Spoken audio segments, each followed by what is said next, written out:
서울 외곽, 늦가을 바람이 차갑게 불던 날이었어요. 도윤은 주차장에 차를 세우고 뒷좌석에 실어둔 반찬 상자를 들어 올렸습니다. 고기가 꽉 찬 장조림, 멸치볶음, 손수 담근 열무김치까지 지우가 좋아하는 것들만 골라서 만든 거였죠. 쌈 좋아하니까 상추도 챙겼고.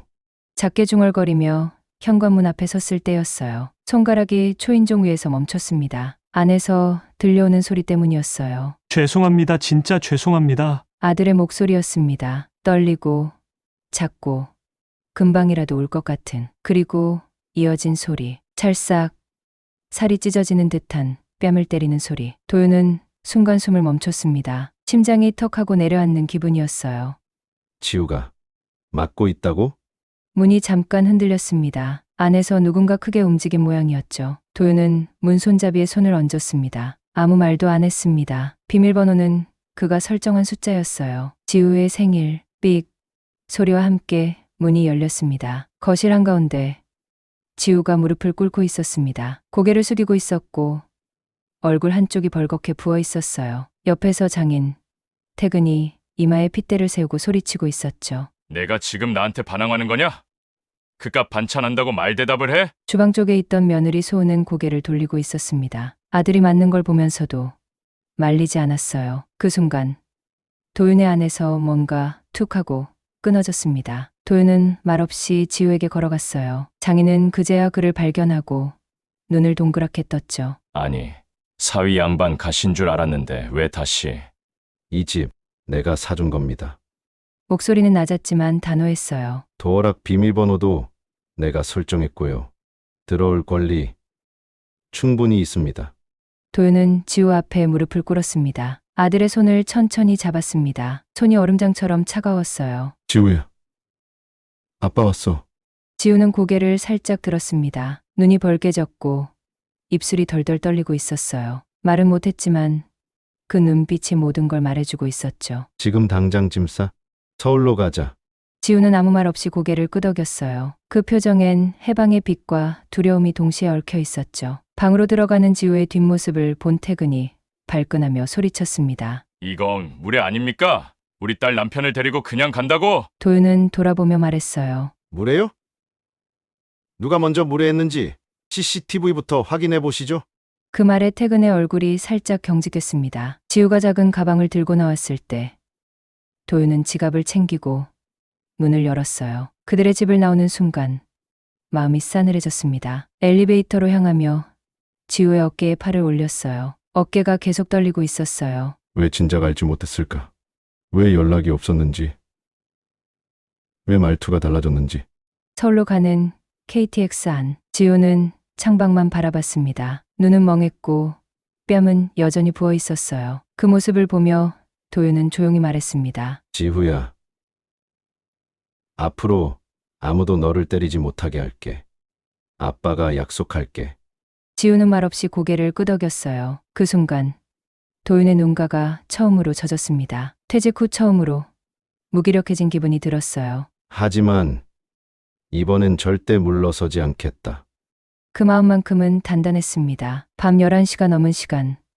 서울집은 조용했습니다. 지우는 안방 침대에 누워 있었어요. 불은 꺼졌고 창밖에서 희미한 가로등, 불빛만 들어왔죠. 숨소리가 고르고 잠든 것 같았어요. 도윤은 거실에 혼자 앉아 있었습니다. 불을 켜지 않았어요. 거실 탁자 위에는 오래된 서류 가방 하나가 놓여 있었고 그 옆엔 지우의 가방이 조용히 기대어 있었죠. 생강차 잔을 손에 들고 있던 도윤은 깊은 한숨을 쉬었습니다. 입술이 말라 있었고 속은 화산처럼 끓어오르고 있었어요. 분노였는지 슬픔이었는지 자신도 잘 모르겠는 감정이었습니다. 지우의 멍자국이 자꾸 떠올랐어요. 작은 손목 위, 옅은 보라색 흔적. 그냥 부딪힌 거예요. 그 말이 귀에서 떠나지 않았습니다.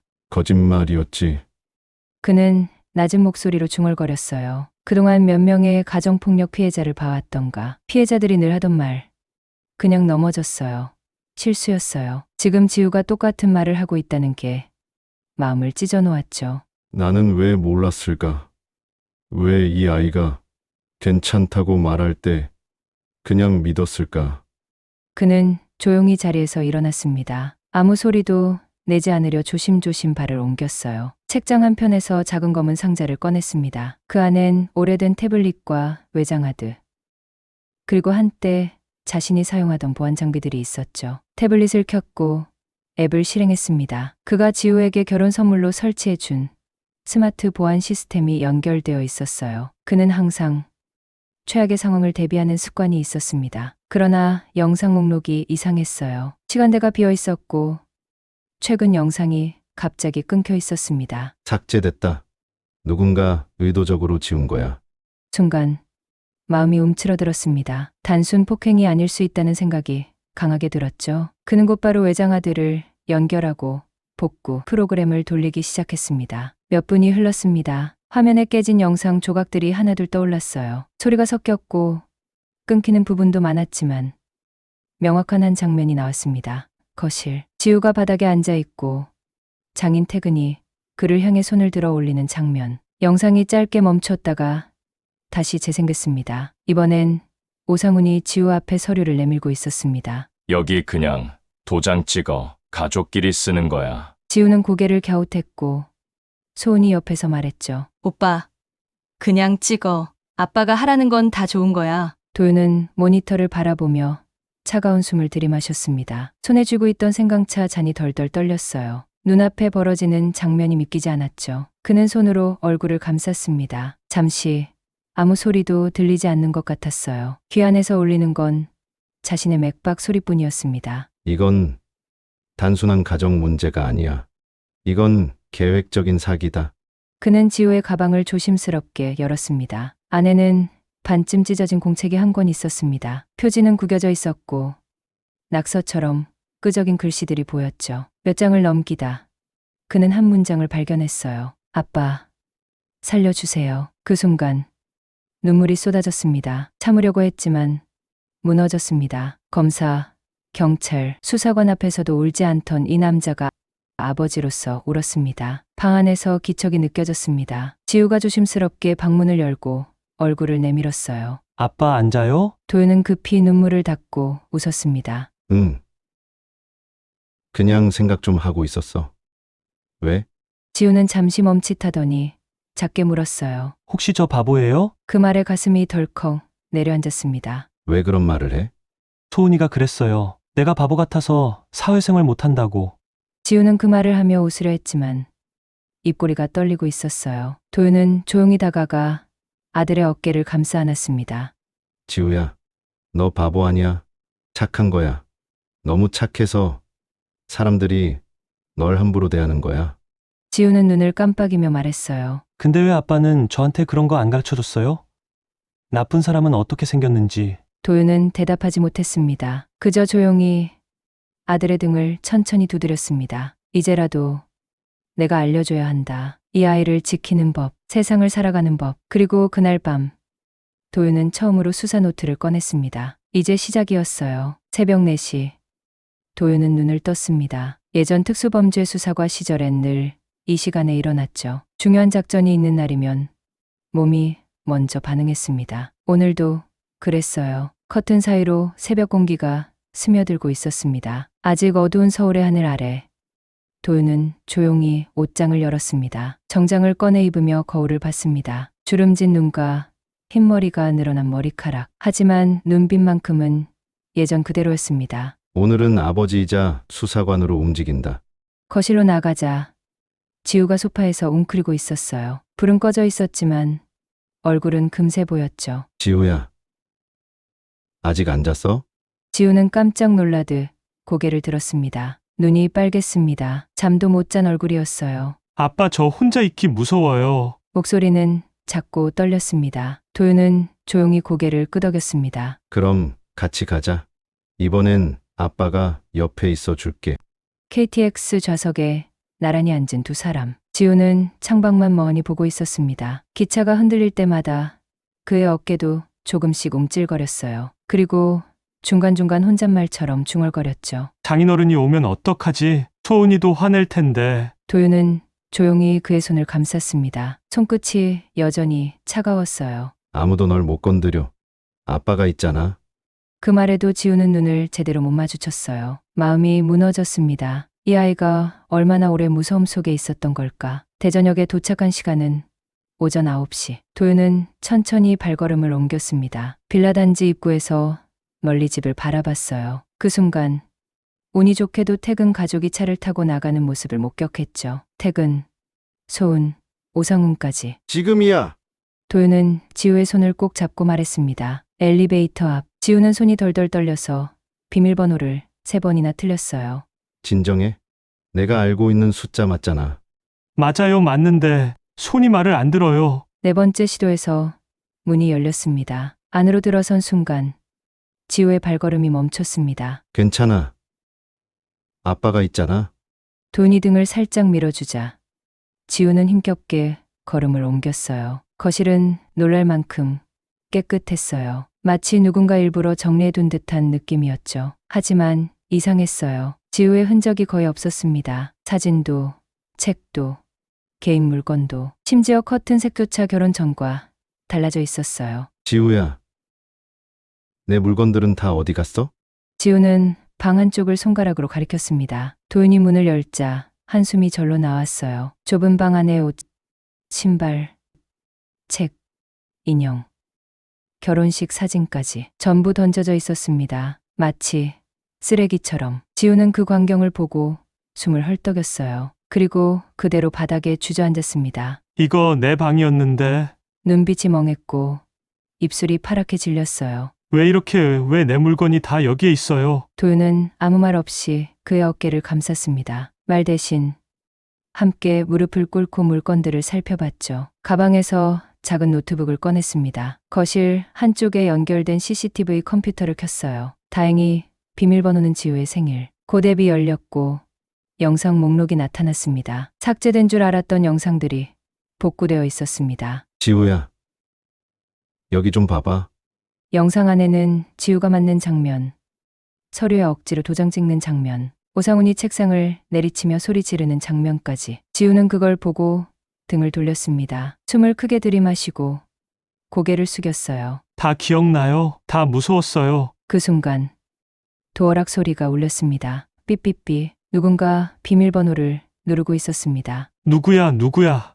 지우는 그대로 바닥에 웅크렸습니다. 도윤은 순식간에 영상 몇 개를 USB에 복사하고 컴퓨터를 껐어요. 신발을 쇼핑백에 담아 흔적을 지운 뒤 작은 방 창문을 열었습니다. 바깥쪽에는 비상계단이 보였어요. 지우야.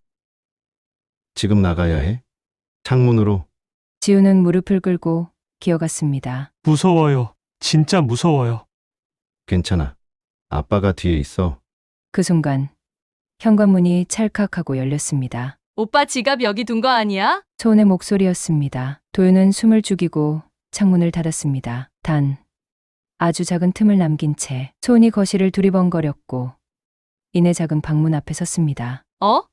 창문 열려 있었나? 순간 심장이 멎는 줄 알았습니다. 도윤은 지우의 입을 막고 재빨리 비상계단 아래로 몸을 피했습니다. 소은은 창밖으로 얼굴을 내밀었지만 다행히 그들의 모습을 볼 수는 없었죠. 잠시 후 현관문이 닫히는 소리가 들렸습니다. 도윤은 그제야 숨을 쉴 수 있었습니다. 지우는 무릎을 꿇고 온몸을 덜덜 떨고 있었어요. 괜찮아. 이제 끝났어. 우리 돌아가자. 기차에 올라탄 두 사람. 지우는 금세 잠에 빠졌습니다. 마치 긴 전투를 치른 병사처럼 조용히 기대어 잠들었죠. 도윤은 그의 머리를 받쳐주며 USB를 손에 꼭 쥐었습니다. 이 정도면 시작할 수 있어. 이 아이를 지킬 수 있는 증거. 이제는 내 손에 있다. 서울로 돌아온 날 밤. 도윤은 거실 탁자에 앉아 조용히 서류 가방을 열었습니다. 안에는 오래된 명함 지갑, 검은색 USB, 수첩, 그리고 작고 낡은 녹음기 하나가 들어있었죠. 그가 수사관 시절 항상 몸에 지니던 물건들. 지금은 은퇴자의 물건 같아 보였지만 그의 손에 들어오면 이야기가 달라졌습니다. 작은 녹음기를 손에 쥔 순간 마음 한편이 서늘해졌습니다. 지금 이 순간부터는 아버지가 아니라 수사관이 되어야 했죠. 다음 날 도윤은 혼자 대전으로 내려갔습니다. 지우는 집에 남겨두었습니다. 그 아이를 다시 위험한 상황에 데려갈 순 없었어요. 기차 안 창밖을 보며 다짐했습니다. 오늘 이 자리에 모든 걸 끝내고 온다. 택시를 타고 도착한 곳은 오성 파이낸셜 사무실. 1층 작은 상가에 자리 잡은 이 사무실은 겉보기에 평범했습니다. 하지만 도윤은 이미 그 안에 숨어 있는 냄새를 맡고 있었어요. 건물 앞 현수막에는 이렇게 적혀 있었습니다. 인생을 바꾸는 기회, 지금 잡으세요. 그 문장을 보는 순간 마음속에서 뭔가 툭 하고 끊어졌습니다. 저 말에 우리 아이의 이름이 팔렸구나. 사무실 문을 열자 젊은 여직원이 밝은 표정으로 인사를 건넸습니다. 어서 오세요. 오성 파이낸셜입니다. 상담 예약하셨나요? 아니요. 오택은 대표님 좀 뵙고 싶은데요. 그녀가 약간 당황한 얼굴로 물었죠. 성함이? 한도윤입니다. 가족 일로 왔다고 전해주세요. 조금 뒤 그녀가 안쪽 문을 열고 돌아왔습니다. 대표님께서 안으로 들어오시라고 하십니다. 내부 회의실은 작고 사무용 책상과 화려한 브로셔들이 널려 있었습니다. 벽엔 100억 매출 달성, 젊은 부자들 같은 문구가 붙어 있었죠. 그때 문이 열리며 퇴근이 들어왔습니다. 검은 셔츠에 반짝이는 시계를 찬 채 여유 있는 표정이었어요. 아, 도윤 씨. 갑자기 웬일입니까? 목소리는 부드러웠지만 눈빛은 날카로웠어요. 경계하는 기색이 역력했죠. 소은이도 많이 놀랐습니다. 지우 데려간 뒤로 연락도 없으시고. 도윤은 말없이 가방을 열었습니다. USB 하나를 꺼내 책상 위에 올려놨어요. 이게 뭔지 아십니까? 퇴근이 슬쩍 쳐다봤지만 별 반응은 없었습니다. 지우가 맞는 영상. 서류에 강제로 도장 찍는 장면. 오상훈이 협박하는 장면. 전부 이 안에 있습니다. 퇴근의 눈이 살짝 흔들렸습니다. 그러더니 곧 웃으며 말했죠. 그게 무슨 증거가 된다고. 가족끼리 훈육 좀 한 건데. 훈육이요? 도윤은 손등에 핏줄이 붉어지도록 손을 꽉 쥐었습니다. 하지만 침착하게 말을 이었습니다. 그럼 대출 1억 8천만 원은요? 그 돈도 훈육입니까? 지우가 동의했어요. 도장도 본인이 찍었고. 경계선 지능 가진 청년에게 복잡한 금융 서류를 이해하라니요? 퇴근의 표정이 미세하게 일그러졌습니다. 그러자 도윤이 한 걸음 앞으로 다가갔습니다. 지금부터 말 조심하세요. 전부 녹음 중입니다. 그는 제 키 안쪽에서 작고 낡은 녹음기를 꺼내 책상에 내려놨습니다. 작은 삑 소리가 공간을 울렸습니다. 퇴근은 잠시 침묵했습니다. 입술이 바짝 말라 있었어요. 그러고는 결국 소리를 질렀습니다. 그래서 어쩌시겠다는 겁니까? 그 바보 같은 놈 하나 믿고 경찰에 고소라도 하시게요? 순간 도윤의 심장이 쿵 하고 내려앉았습니다. 바보 같은 놈. 그 말이 칼처럼 가슴을 찔렀습니다. 그 애가 얼마나 순진한 줄 알면서 그렇게 이용했습니까? 그래서요.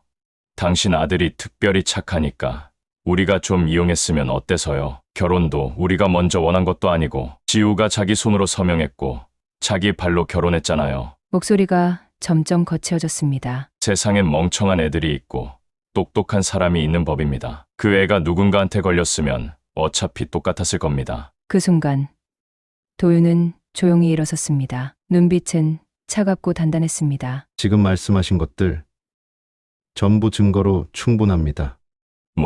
뭐라고요? 서울중앙지검 김하진 검사에게 이미 증거 제출했고 지금은 자백만 더하면 됩니다.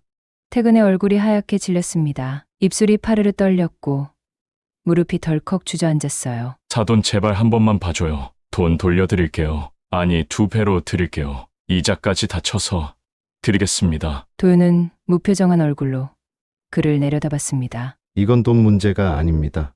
퇴근은 얼굴을 바닥에 박고 애원했습니다. 제발 딸까지 다 망해요. 우리 가족 다 끝나요. 도윤은 마지막으로 말을 남기고 회의실을 나섰습니다. 지후 앞에 무릎 꿇고 사과하세요. 그리고 죗값 받으세요. 이제 선택은 없습니다. 당신은 끝났습니다. 회의실 문이 닫히는 순간 안에서 뭔가 무너지는 소리가 들렸습니다. 밖으로 나온 도윤은 차가운 공기를 들이마셨습니다. 손에 쥐고 있던 녹음기를 다시 가방 안에 넣었습니다. 심장이 천천히 진정되기 시작했어요. 하지만 눈가가 따끔거렸습니다. 지우야, 내가 당했던 모든 걸 아빠가 다 바로잡을게. 그는 하늘을 올려다봤습니다. 차가운 바람이 이마를 스쳐갔지만 마음은 단단히 다져졌습니다. 2달이 지났습니다. 법정은 조용했지만 그날의 판결은 많은 사람들의 마음을 뒤흔들었어요. 오택은, 소은, 오상훈 모두 실형을 선고받았습니다. 사기, 협박, 폭행, 강요. 판사는 단호하게 말했습니다. 피해자의 지적 특성과 심리적 약점을 알고 계획적으로 접근한 것은 악의적인 범죄입니다. 그 말을 들은 순간 도윤은 눈을 감았습니다. 가슴 안에 매달려 있던 돌덩이가 서서히 내려앉는 느낌이었어요. 하지만 진짜 싸움은 지금부터였습니다. 지우는 여전히 가끔 악몽을 꿨어요. 한밤중에 갑자기 일어나 죄송합니다를 외치거나 문 두드리는 소리에 벌떡 일어나 숨기 바빴습니다. 그럴 때마다 도윤은 그의 옆자리에 가 앉았습니다. 등을 다독이며 말했어요. 지우야. 여긴 우리 집이야. 누구도 못 들어와. 지우는 눈을 껌뻑이다가 도윤의 얼굴을 보고서야 안심했죠. 아빠 진짜야? 진짜 여기 괜찮은 거야? 응. 이제 안전해. 아빠가 다 막아줬잖아. 그 말에 지우는 천천히 눈을 감았어요. 그의 표정에는 아직도 작은 두려움이 남아 있었지만 전보다 훨씬 편안해진 숨결이 들려왔습니다. 도윤은 변호사 개업을 잠시 미루기로 했습니다. 지우에게 시간이 필요했고 곁에서 함께 있어 주고 싶었어요. 서울을 떠나기로 한 것도 그런 이유였죠. 조용한 교회 마을, 작은 마당이 있는 단층 주택, 텃밭과 나무들, 그리고 따뜻한 햇살이 머무는 곳이었습니다. 이사 첫날, 지우는 낯설어했지만 금세 익숙해졌어요. 마당에 있는 물뿌리개를 잡고 혼자 분주히 돌아다녔죠. 아빠, 이거 꽃인가 봐요. 이름은 모르겠지만 예뻐요. 그 말에 도윤은 웃었습니다. 참 오랜만에 본 웃음이었어요. 지우는 이제 다시 미래를 이야기하기 시작했습니다. 아빠, 저 나무로 뭔가 만들어도 돼요? 좋지. 뭐 만들고 싶은데? 의자요. 아빠랑 같이 앉는 거요. 도윤은 고개를 끄덕였어요. 그 순간 마음이 찡하게 울렸습니다. 그 아이의 손등에는 아직 옅은 상처, 자국이 남아 있었지만 그 손으로 함께 앉을 의자를 만들겠다고 말하는 목소리는 누구보다 단단했어요. 어느 날 도윤의 집에 반가운 손님이 찾아왔습니다. 김하진 검사, 이번 사건을 담당했던 후배였죠. 선배님, 이제 좀 웃는 얼굴이네요. 내가 빠르게 처리해줘서 그렇지? 2 사람은 마당 평상에 나란히 앉아 차를 마셨습니다. 지우는 멀리서 나무를 깎고 있었어요. 요즘엔 이렇게 나무 만지는 거 좋아하나 봐요. 하진은 고개를 끄덕이며 조용히 말했어요. 이번 일로 경계선 지능에 대한 사회적 관심이 커졌어요. 복지부에서도 제도 개선에 나선다고 하더라고요. 그 말에 도윤은 생각에 잠겼습니다. 선배님이 이 분야에서 더 활동해 주시면 좋겠어요. 현장을 아는 사람이니까. 도윤은 말없이 하늘을 바라봤습니다. 그저 햇살이 따뜻하다는 걸 느끼고 있었어요. 하지만 그날 밤 오래된 수첩을 펼쳤습니다. 페이지 한가운데 그는 단단히 글씨를 눌렀었어요. 경계선 지능 권익보호센터 설립 준비 시작. 며칠 후 도윤은 지우에게 말했습니다. 지우야. 아빠가 새로운 일을 시작해보려고 해. 무슨 일이에요? 너처럼 착한 사람들을 도와주는 거야. 마음이 여린 사람들. 사회가 잘 몰라주는 사람들. 지우는 잠시 고개를 갸웃했어요. 저도 도와줄 수 있어요? 도윤은 눈을 크게 떴습니다. 물론이지. 내가 가장 잘 알잖아. 어떤 게 힘든지, 어떤 말이 상처가 되는지. 그 말에 지우는 천천히 고개를 끄덕였어요. 그럼 저 진짜 상담원 되는 거예요? 그래. 우리 센터의 첫 번째 상담원이 될 거야. 지우는 웃었습니다. 환하게, 맑게, 진심으로 웃었어요. 그 미소를 본 순간 도윤은 확신했습니다. 이 모든 싸움이 절대 헛되지 않았다는 것을. 겨울이 찾아왔습니다. 하얀 눈이 마당을 덮고 지우가 만든 작은 의자가 눈밭에 놓여 있었어요. 도윤은 그 위에 앉아 조용히 말했습니다. 지우야. 넌 바보가 아니야. 넌 이 세상에서 가장 따뜻한 사람 중 하나야. 멀리서 지우가 눈사람을 만들고 있었습니다. 그 모습이 눈부시게 아름다웠어요. 그래. 이젠 아빠가 아닌 많은 사람들이 너를 지켜줄 수 있도록 만들자. 그리고 이 세상이 조금 더 너 같은 사람들에게 따뜻한 곳이 되도록.